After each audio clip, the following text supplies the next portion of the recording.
Hi there, Mr. Wonderful here. There's nothing more stressful than a money dispute, whether it's with a business partner or a family member. And in these extraordinary times, the stakes are higher than ever. But you know what? You don't need that stress. You don't need that heartache. You need resolution. So I'm here to give it to you. To be your bridge from conflict to peace. And with that, let's get started. We've got a question from Jordan here, which is, I think, a question a lot of people are going to relate to. It's happening all over America. Hey, Kevin. Jordan from New Jersey here. How are you? Huge fan. I am in a dispute with my gym. I spent $900 on training sessions, and then this coronavirus happened. The gym's been closed for 2 months, and they won't give me my money back. I'd be fine with we're so sorry, tough times. Here's an extra 4 sessions when we reopen. Fine, I would take it. Very happy. To tell me that you're not giving me a refund just emails me back and is like, no. Like, that is so nasty, and I can't take when businesses take advantage of the situation and they're not customer focused. Kevin, I need your help with this. I'm in a huge kerfuffle with this place. Please help.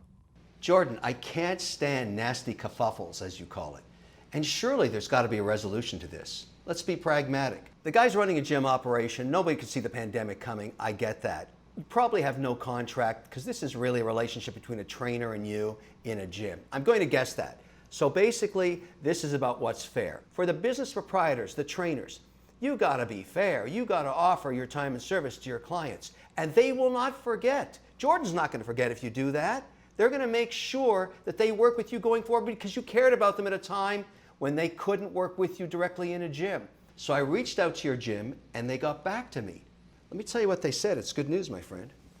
All clients have been offered the opportunity to train virtually with their trainer to use the sessions while we are closed, or they can use them in person when we reopen. They will get the service that they paid for. Jordan, that's a key. We are hoping for an early June reopening. Hey, Jordan, they didn't offer your money back, but they did offer the service. And one way to resolve this thing is you simply ask for a couple more virtual lessons. That would seem fair to me. The point is, they're willing to meet in the middle, and that's a good thing. I think this is a good outcome. Okay, I have a question from Jason here, and this one's a toughie. I'm a commercial landlord, but I only own 2 properties. So when tenants don't pay, it causes huge problems for me. Yeah, I totally get that. Totally get that. That's cash flow. Well, one tenant is a gigantic nationwide chain. I wonder who that could be.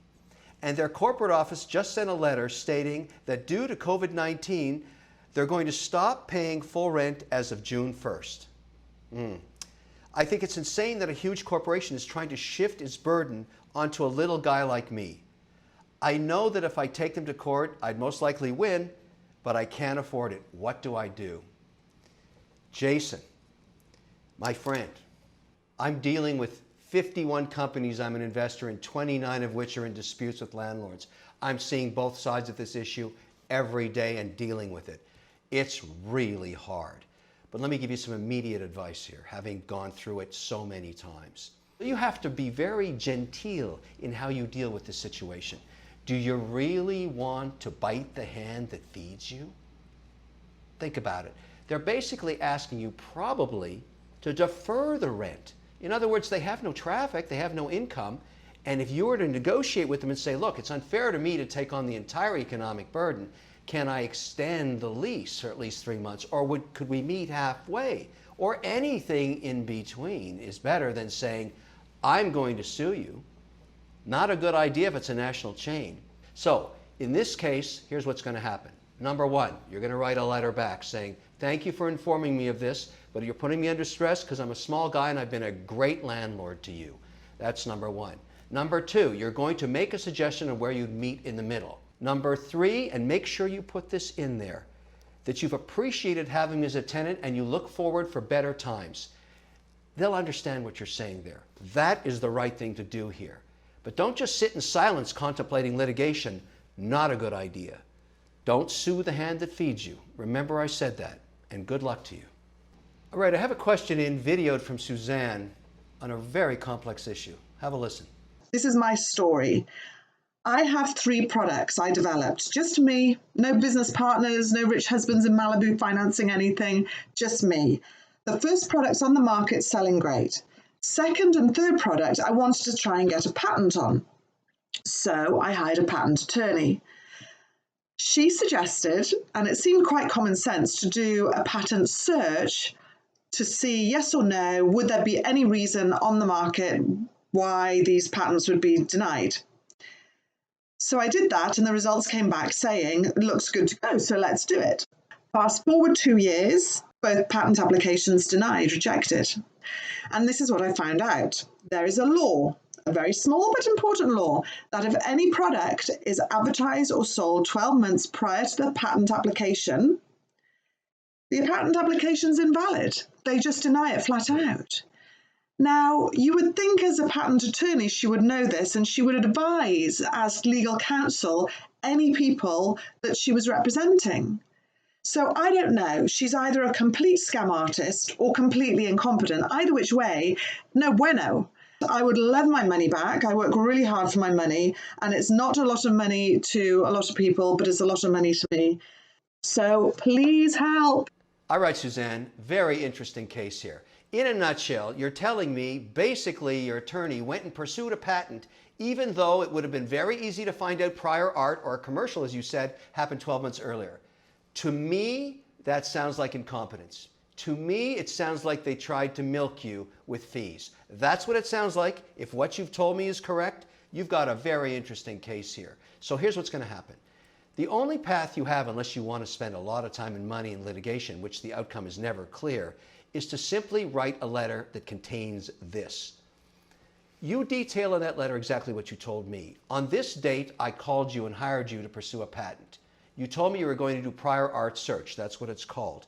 You blatantly missed a commercial only 12 months old, which never happens. I feel that you have really taken advantage of me as a small business, and it's not right. And then suggest what would make you happy and make you go away as somebody that's going to be a combatant or complainant. I would ask for 50% of my money back and be happy if I got that. By the way, Suzanne, that's a 3-paragraph letter. Don't make it any longer than that. It's that simple to put that out there. And then call them up a week later and ask them, what do they want to do? Because this is not right. It just isn't. Mr. Wonderful here. Join me Wednesday for a special event when the next webisode of my new series streams live on YouTube. I'll do what I do best. Solve your money disputes. Submitted by you. Like when I take on Neiman Marcus for over $200,000 worth of jewelry.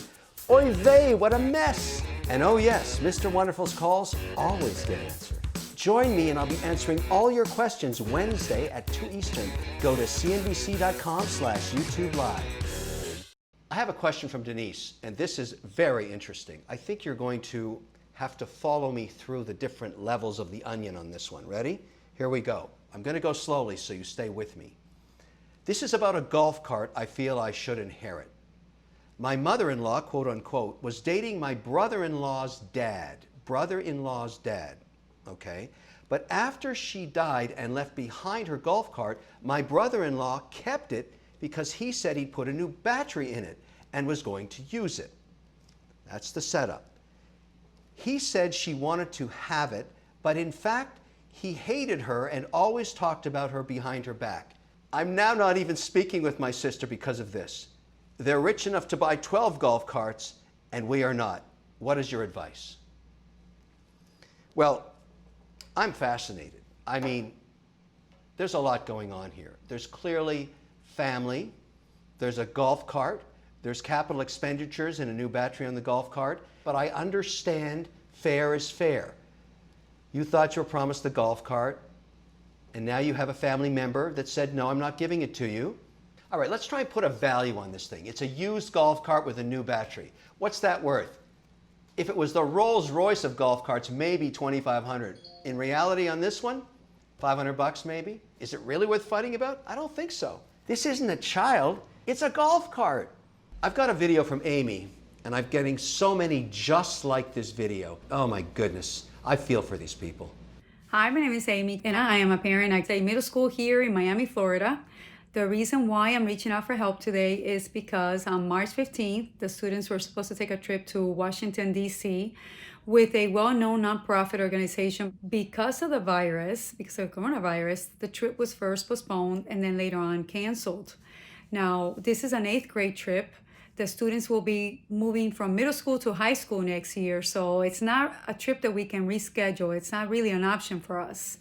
What we are asking is give us a full refund of what we paid.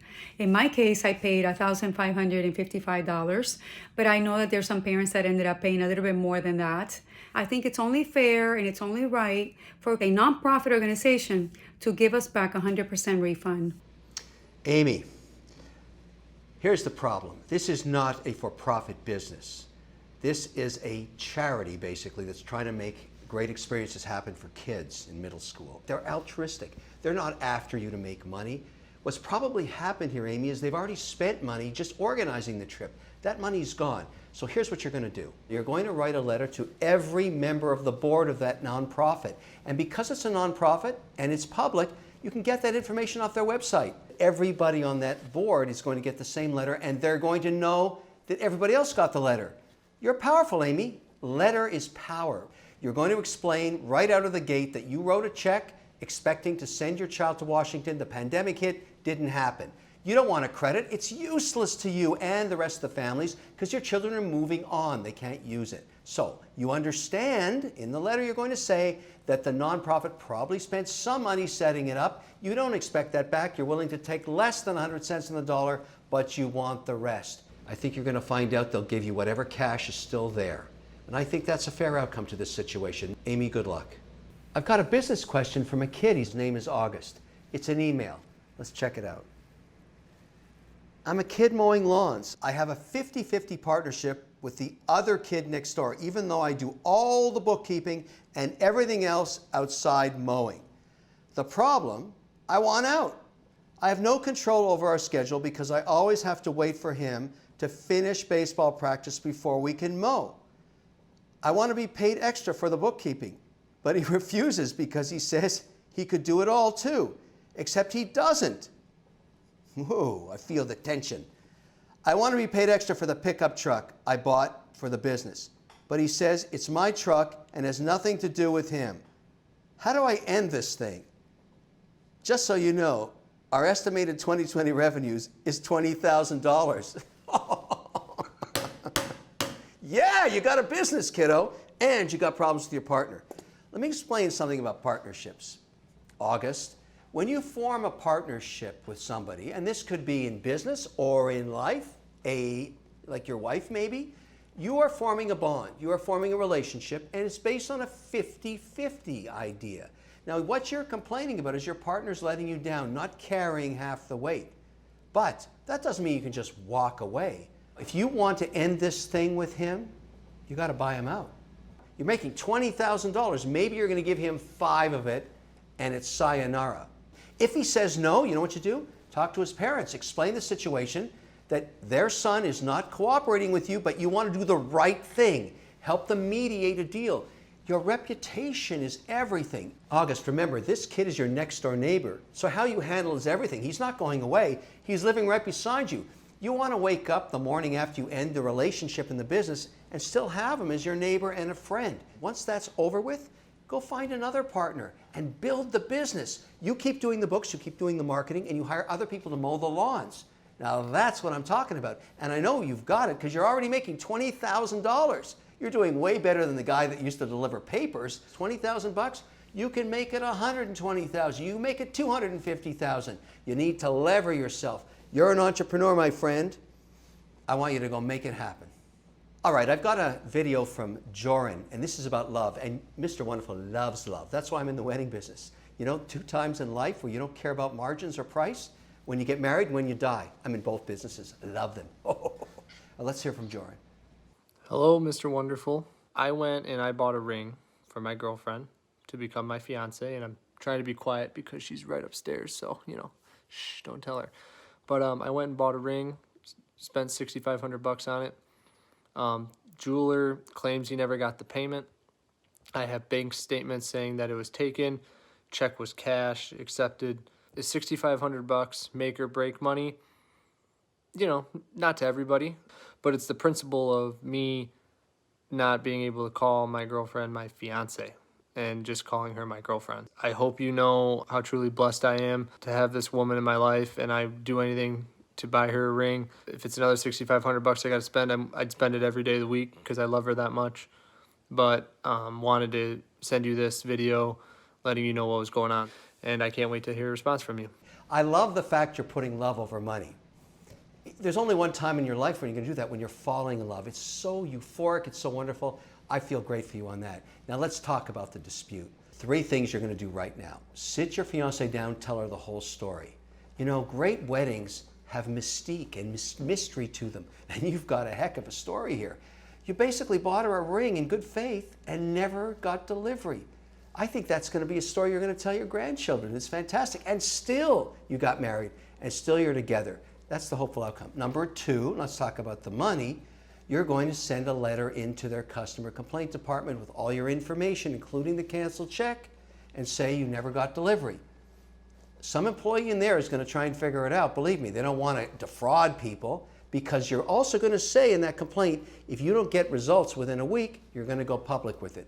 And you're going to start posting all over the place that this company basically stole from you. That's fair to say.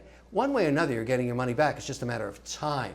But really what I hope is this ends up l'amore, whoa, whoa, whoa, whoa. I love love. That's why they call me Mr. Wonderful. Join me Wednesday for a special event when the next webisode of my new series streams live on YouTube. Join me and I'll be answering all your questions Wednesday at 2 Eastern. Go to cnbc.com/YouTube Live.